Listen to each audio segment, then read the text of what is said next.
Good morning, everyone. Today we are going to see the chapter number 11, which is regarding transportation in animal and plant. What do you mean by transportation term?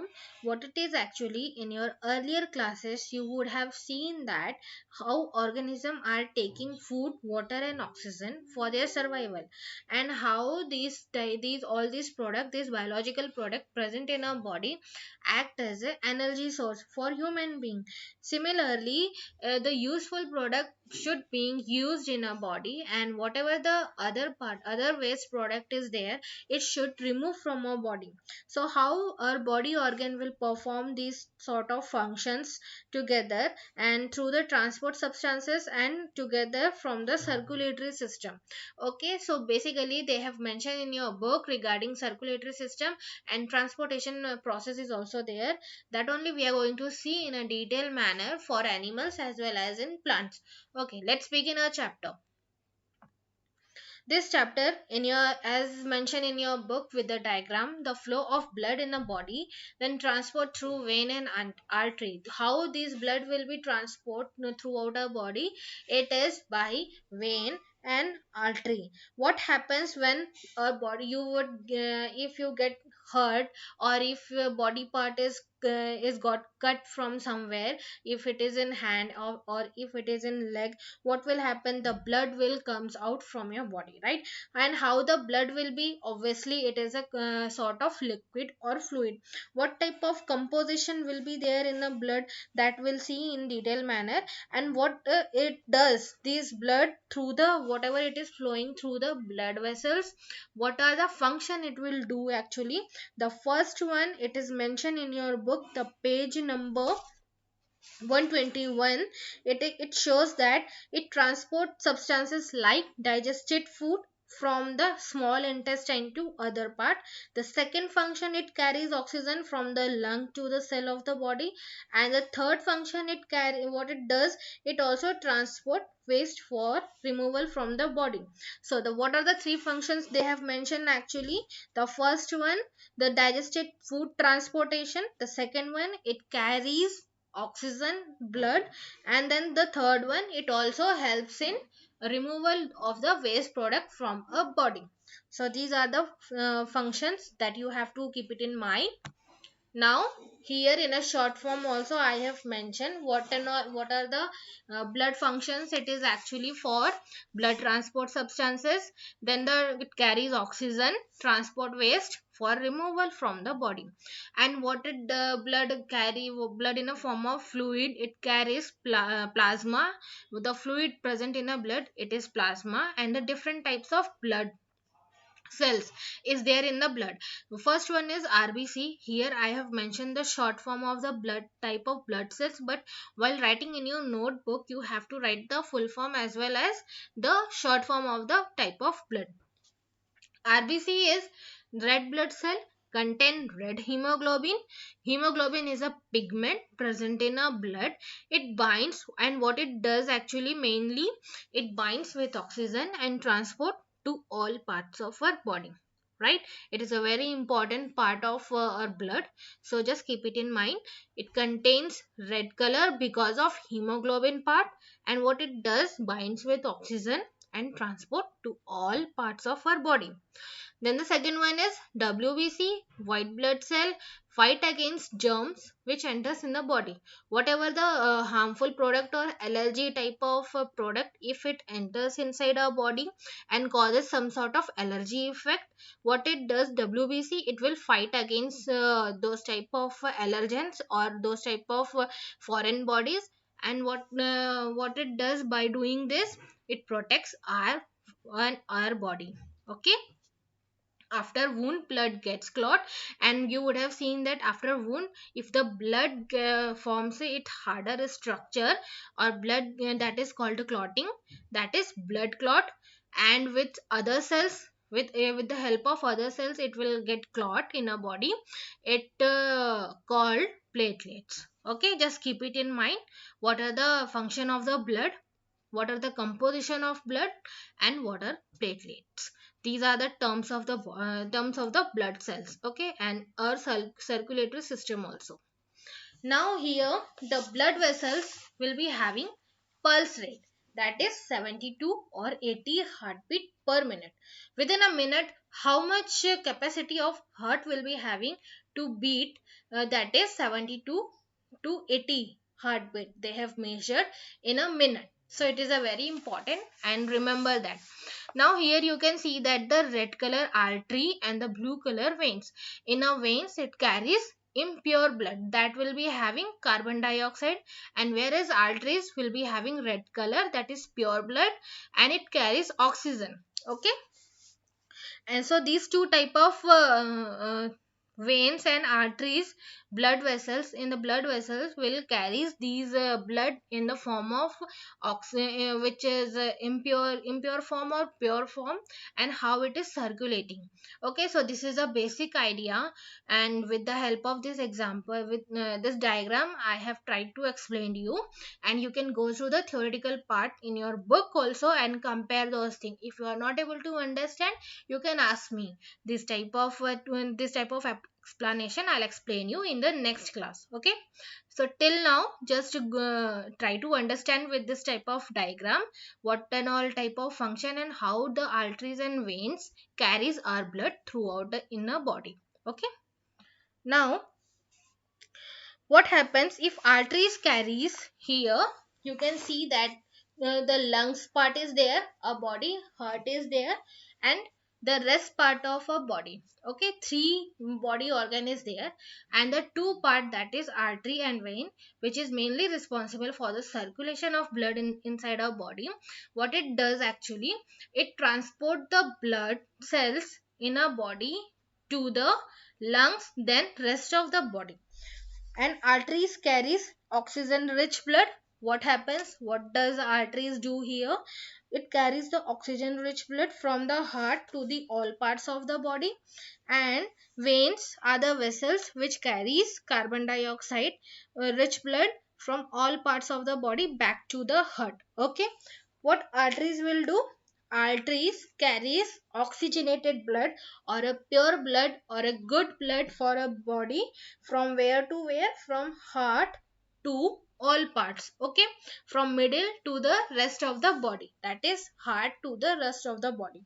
What the veins will do, it carries the carbon dioxide rich blood from where to where, from lung from all parts of the body back to the heart. Okay, from body to heart. Then there are valves present in our veins which allows blood to flow only towards the heart. Okay, some valves is there. This is a very simple diagrammatic representative form where I have shown you, and I have tried to explain with this diagram how actually blood cell will transport from heart to the rest of the body, and from rest of the body to the heart. Actually, in the main diagram in the heart there will be some sort of wall diagram which we'll see in further explanation, or after this only explanation. Just and for time being, just try to understand that how the blood will flow from heart to the other part of the organ. Actually, heart will carry some sort of valve. Because of that, it is able to pump those blood to the other part of the body, right? Now here, here in this diagram, just look at the diagram just now what I have shown you in a simplified manner. This is a somewhat complicated manner. This is a heart, this is a lung, these two are the pulmonary veins, this is related with the lung, and this is the whole part. And and the network like a structure you can see in the diagram, this is nothing but the capillaries joins to form veins which empty into the heart. Okay, through these veins everywhere you can see the blue color and the white color, red color, sorry, red color is a artery, blue color is a vein, right? Now what happens, don't get confused and don't go through the complicated parts whatever mentioned in this diagram. Just try to understand. It is only for sake of your understanding purpose I took this diagram. Now, what happens actually, this is a way, it has been shown that the from the heart to the rest of the part or body blood will flow. Okay, from heart, and from heart itself to the body, from body to the heart also it will go. And what is the structure of heart actually? Here it is, aorta is there, then left, right and left pulmonary arteries is there, that is and then semilunar valve is there, right atrium is there, aortic semilunar valve is there, and left ventricle is there. Whatever the mention and label diagram given in your book, it is a little bit detailed manner, but whatever given in your book you can go through that and try to understand that. It is very simplified given in very simplified manner in your book. But why I took this diagram, because this shown the similar, the same simultaneous diagram of this heart, the circulatory system with the heart. Okay, here this diagram, if you can see the main blue color, the big part of the blue color in the, inside the heart, what it is, it will be having a pump like a structure, that is nothing but the valve. And this is the blue color, this is a right atrium, and here the red color atrial, this is a left ventricle. Okay, right atrium and the left ventricle. Here they'll be having right ventricle and here left atrium. Okay, if you think that here it will be right, how come here it will be right and how come here it will be left?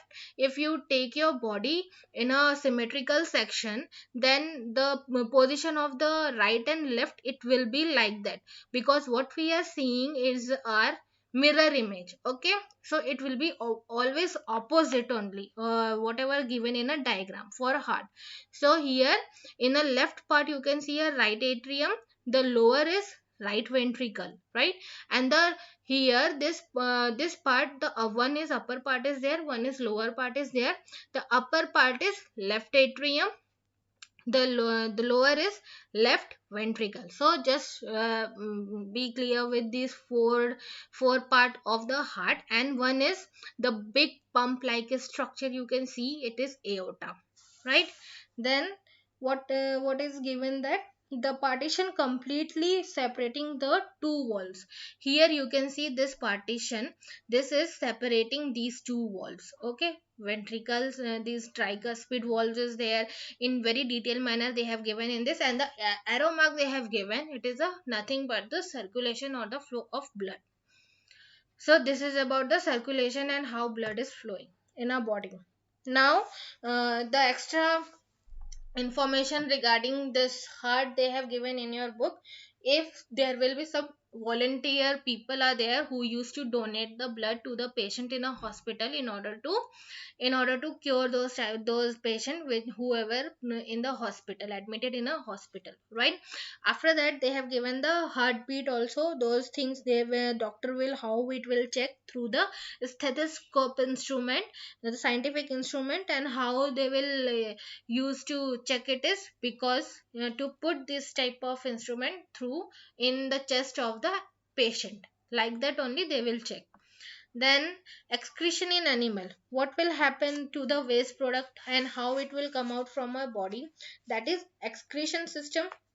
And in during this excretion system, which type of organ will act and what type of organ is responsible for this action, that is our kidney.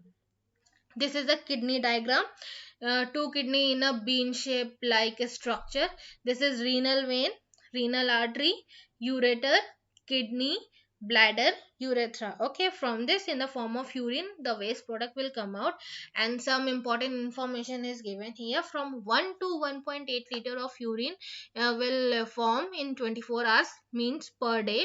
Urine is 95%, what in which water will be 2.5%, urea and 2.5% other waste product. Okay, so they have given some sort of composition. Just be clear this type of composition or make a note in your notebook. After that,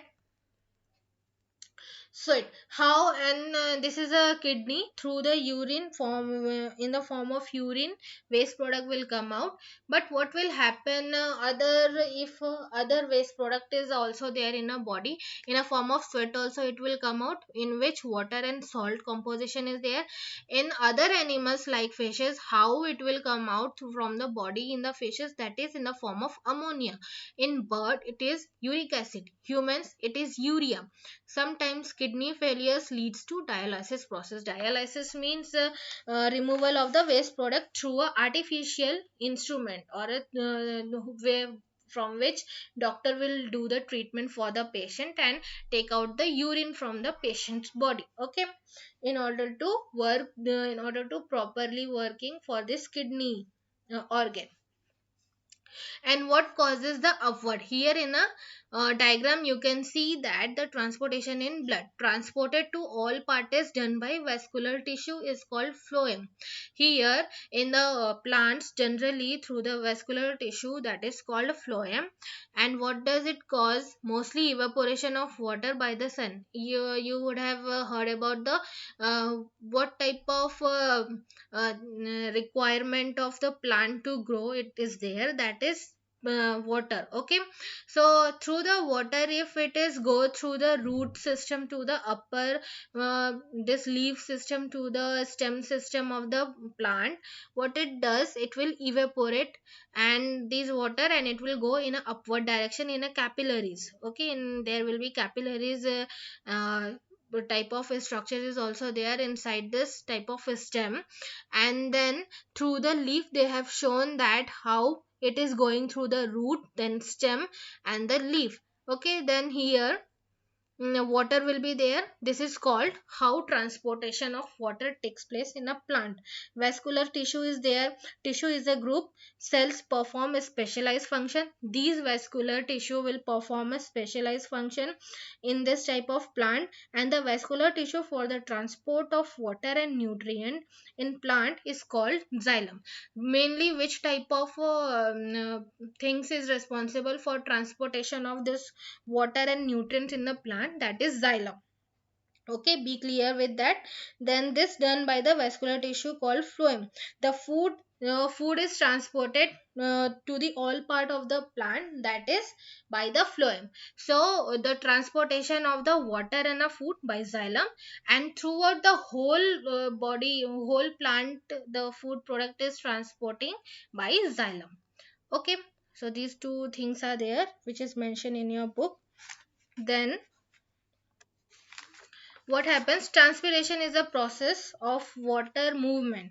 So they have given about the transpiration also, which means by the water movement through a plant and its evaporation from aerial parts, and such as leaves, stems, and flower. Water is necessary for plant, but only a small amount of water taken up by the root is used for the growth metabolism. So water is very important for the plant, and how it is how it is taking place and how it is transporting through the transpiration process. What will happen, what is happening with the all sort of food product inside, present inside the plant.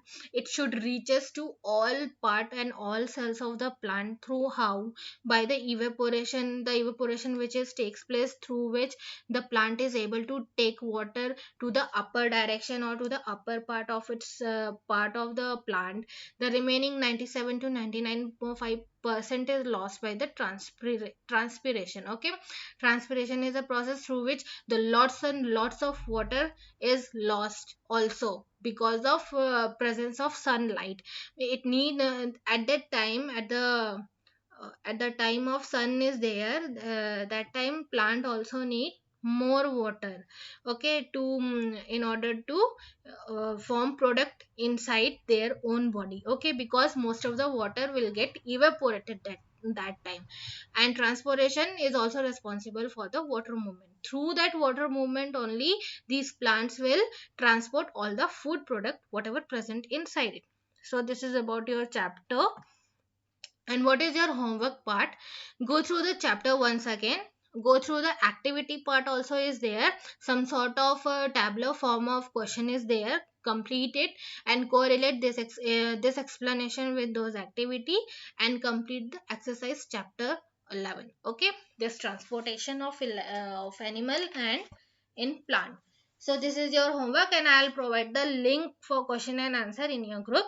Complete it in your notebook, right? Thank you for being in my class.